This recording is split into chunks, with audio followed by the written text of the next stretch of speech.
Le montant total des débits prononcés s'élève à 145 milliards 439 millions, soit 246 400 000 francs CFA, au titre des amendes spéciales en répression des fautes de gestion commises et 145 milliards au titre des débits en réparation du préjudice causé à la puissance publique par les dites fautes de gestion.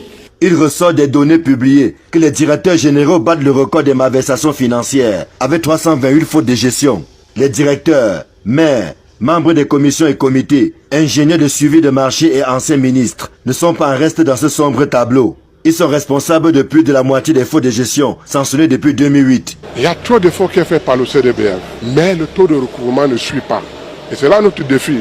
C'est pour ça que nous avons dit en 2025, nous allons descendre sur le terrain, nous allons descendre au trésor, nous allons descendre dans les entreprises pour veiller à ce que cet homme soit recouvré. Le lancement des activités du Conseil de discipline budgétaire et financière permet de réitérer l'engagement de cette institution à identifier et à sanctionner les indélicatesses commises par les ordonnateurs de recettes et de dépenses publiques, ainsi que les contrôleurs de crédit. Et quand on trouve qu'ils sont fautifs, on lui dit de rembourser cet agent et on lui donne aussi une amende spéciale. On peut lui aussi appliquer une déchéance. On peut lui dire que pour 5 ans, pour 10 ans, il ne va pas encore occuper des postes de responsabilité. C'est notre travail et nous sommes en train de faire ça chaque mois. C'est d'autant que malgré la sensibilisation et les nombreuses condamnations pécuniaires prononcées jusqu'ici, certains gestionnaires continuent de prendre des libertés avec la fortune publique. Il me semble qu'il y a quand même une amélioration dans la gestion. Mon téléphone sonne presque tout le temps, monsieur le secrétaire permanent. Est-ce que si je pose ces actes, c'est une faute de gestion? Nous sommes disponibles, nous sommes ouverts, nous essayons de former. Vous savez, la prévention d'abord. On ne va pas mettre tous les Camerounais en prison non plus. 2025 marque un nouveau départ pour cette instance interministérielle dont les pouvoirs ont été renforcés par la loi de finances 2025. Celle-ci, en son article 78, intitulé Audit, sanctions et contrôle, assigne des objectifs spécifiques au Conseil de discipline budgétaire et financière, désormais doté d'une autonomie financière pour son fonctionnement. Entre 2008 et 2024, 137 dossiers de saisine émanant du président de la République et de certains chefs de département ministériels ont atterri sur la table de l'organe de discipline budgétaire et financière. Ces dossiers ont épinglé 340 gestionnaires pour un total de 1058 fautes de gestion relevées, soit une grosse perte pour les caisses de l'État. Le montant total des débits prononcés s'élève à 145 milliards 439 millions, soit 246 400 000 francs CFA, au titre des amendes spéciales en répression des fautes de gestion commises et 145 milliards au titre des débits en réparation du préjudice causé à la puissance publique par les dites fautes de gestion.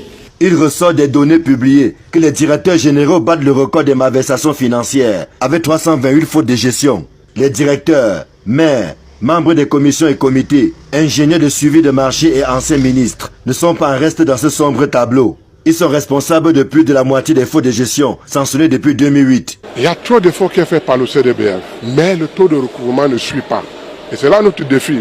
C'est pour ça que nous avons dit en 2025, nous allons descendre sur le terrain, nous allons descendre au trésor, nous allons descendre dans les entreprises pour veiller à ce que cet homme soit recouvré. Le lancement des activités du Conseil de discipline budgétaire et financière permet de réitérer l'engagement de cette institution à identifier et à sanctionner les indélicatesses commises par les ordonnateurs de recettes et de dépenses publiques, ainsi que les contrôleurs de crédit. Et quand on trouve qu'ils sont fautifs, on lui dit de rembourser cet agent et on lui donne aussi une amende spéciale. On peut lui aussi appliquer une déchéance. On peut lui dire que pour 5 ans, pour 10 ans, il ne va pas encore occuper des postes de responsabilité. C'est notre travail et nous sommes en train de faire ça chaque mois. C'est d'autant que malgré la sensibilisation et les nombreuses condamnations pécuniaires prononcées jusqu'ici, certains gestionnaires continuent de prendre des libertés avec la fortune publique.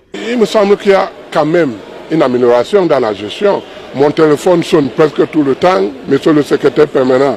Est-ce que si je pose ces actes, c'est une faute de gestion? Nous sommes disponibles, nous sommes ouverts, nous essayons de former. Vous savez, la prévention d'abord. On ne va pas mettre tous les Camerounais en prison non plus.